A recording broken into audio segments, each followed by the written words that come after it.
Hello guys, हामीहरूले के देखिरहेको हुन्छ भन्दा अहिलेको कन्डिसनमा हस्पिटलमा एडमिट भएको बिरामीहरू आधीभन्दा धेरै चाहिँ भोलि के होला र हिजोको कुरा त्यो टेन्सनले नै आधी मान्छे चाहिँ त्यहाँ अहिले भर्ना भइरहेको छन् भनेर डेल कार्बोनीले भनेका छन्। तर यो चाहिँ अहिले रियालिटी भइसकेको छ।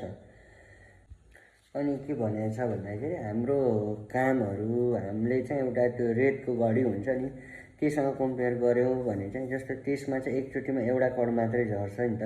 हो त्यस्तै हाम्रो काम जिम्मेवारीहरू हामीले एकचोटिमा एउटा काम गऱ्यौँ भने त्यो काम चाहिँ सफल हुन्छ। तर हामीले एकैचोटि गऱ्यौँ भने त हाम्रो शरीरको ढाँचा पनि बिग्रिन्छ भनेर भनेको छन् कि उनले रेटको घडीलाई इक्जाम्पल दिएर। त्यसैले के भनेका छन् भन्दाखेरि वान टाइममा एउटै काम गर्नुहोस्, सक्सेस बनाउनुहोस् भनेर भनेका छन्।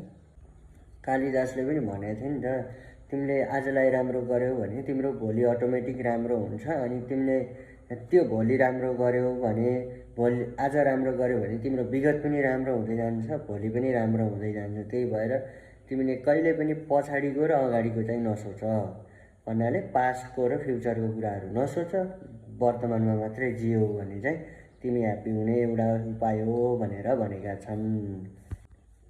त्यही भएर यो बुकका राइटरले भनेका छन् कि अतीत र भविष्यलाई बिर्सेर तपाईँले आजमा मात्रै जिउनुहोस् भनेर भनेका छन्। तपाईँहरू पनि आजको दिन आजमा जिउन चाहनुहुन्छ कि चाहनु हुँदैन, यो चाहिँ कमेन्टमा लेखिदिनु होला। बाई।